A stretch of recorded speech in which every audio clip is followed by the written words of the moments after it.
Sir సముద్ర గర్భంలో కృష్ణుడికి మోడీ గారు పూజలు చేశారు సార్, అది కూడా ప్రచురించారు.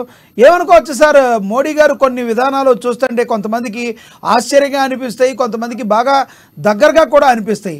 ఈ సముద్ర గర్భంలోకి వెళ్ళి పూజలు చేయాల్సిన అవసరం ఉందంటారని కొందరైతే, ద్వారక లాంటి నగరాల్లోకి హిందువుల మనోభావాలకి అతి దగ్గరగా చూసేవాళ్ళలో మోడీ గారు ఒకరని వాళ్ళు చెప్తారు.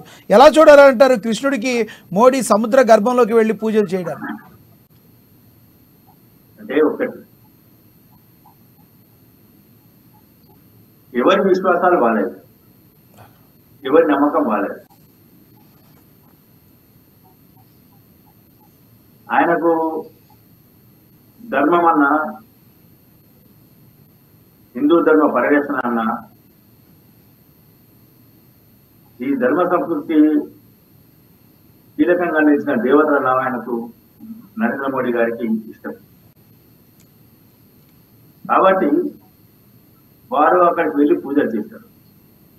అరేబియా సముద్రంలో ఉన్నటువంటి ఆ నగరంలో శ్రీకృష్ణుడు జన్మస్థలం నగరంలో మధురా నగరం, ద్వారకా నగరంలో వారు పూజలు చేశారు. దాంట్లో తప్పేం లేదు. ఎవరికి వారే అనుకుంటారు సార్, తప్పేముంది అనుకోని.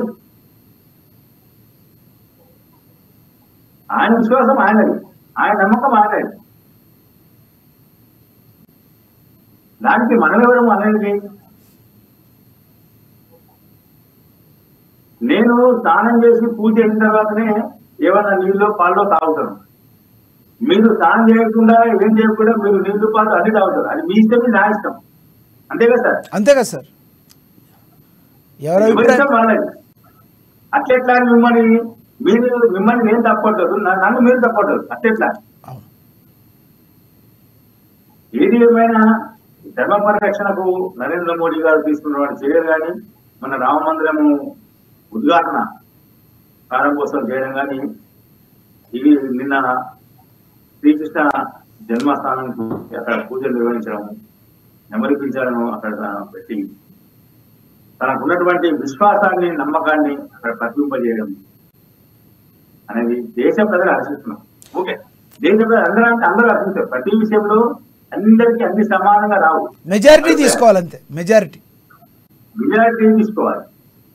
ప్రపంచంలోని హిందువులందరూ కూడా నిన్న నరేంద్ర మోడీ గారు చేసినటువంటి పూజలను ప్రశంసిస్తున్నారు, హర్షిస్తున్నారు.